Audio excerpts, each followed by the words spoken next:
Hi, good morning, Spin Camp, the one who's videoing this. And to all of you, good morning po. I love Spin Camp. Lahat so organized. Okay, now we're going to make Caesar salad with Magnolia Cheezee chicken fingers. You can buy this in all supermarkets, and I have yung kanilang online delivery. All you have to do is fry it. Very easy. This is good for the Caesar salad. Ito siya, be fried ahead of time. Nakikita niyo yung pagka-orange niya. Punong-puno ito ng cheese.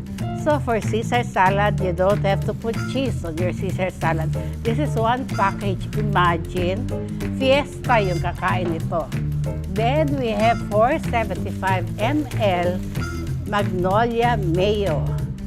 I love Magnolia Mayo kasi very creamy siya. Tapos malinamnam. Hindi siya malansa. Yan ang kagandahan ng Magnolia. Garantisado. Tapos, meron tayong anchovies can para sa Caesar salad. Kung wala tayong anchovies, no problem. Ang gagawin natin, gagamit tayo ng local, bagoong balayan. Parehong-pareho lang ang lasa. Garantisado po yan. So, shall we start? 1 tablespoon garlic, crushed garlic. Then we have 1 tablespoon ito, prepared mustard. Yung nasa bote po. Teka, simutin natin. Kasi lahat ng ingredients, kailangan simot. Then, rubber scraper. Then we have 1 teaspoon pepper. Always sprinkle, don't just dump your ingredients in. Then we have 1 tablespoon calamansi juice. Very masarap. Tapos we have 1 can anchovies. Kasama po yung oil. Huwag niyong tatapon yung oil. If you don't have anchovies, bagoong balayan, 3 tablespoons naman. Then we mash. Okay? Tapos, yan, mamash na po siya. Nahalo na rin, ganyan. When you mix center out. Perfect.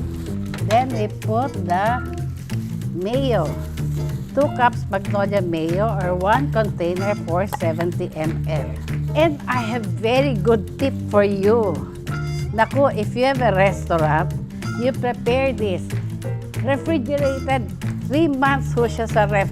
Garantisado, kundi balikan niyo ako. Talagang 3 months sa ref ho ito. Pero siguraduhin ho natin, yung container natin ay dry at malinis syempre. Then we mix. Here, maglalagay ho tayo sa side ng bowl. Alam niyo bakit? Kasi dito ho natin itotoss yung ating lettuce. Okay, meron tayong romaine lettuce. Ang gagawin lang ho natin, galing sa palengke, syempre huhugasan natin yon.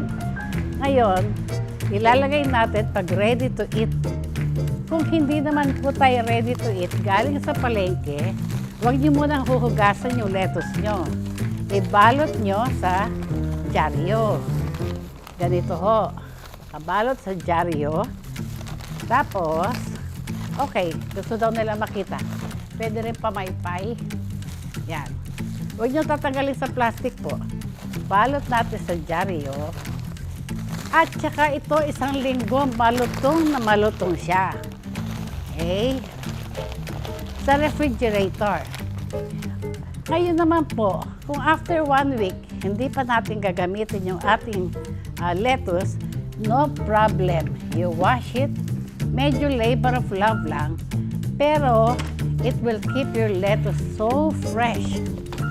Then, 1 by 1, you have to wash the lettuce leaves. And you wipe with a paper towel. Ganito ho, This is what we do at home. Yan. With paper towel, in between layers, hanggang kasing taas na ho ng bundok. Hindi problema. I-refrigerate lang. Guaranteed, 1 linggo. Very crispy ho yung ating romaine lettuce. I like to use romaine lettuce because it's crunchy. Hindi siya mapakla. Masarap. Then, yung iba, you can present it like this and just put the dressing.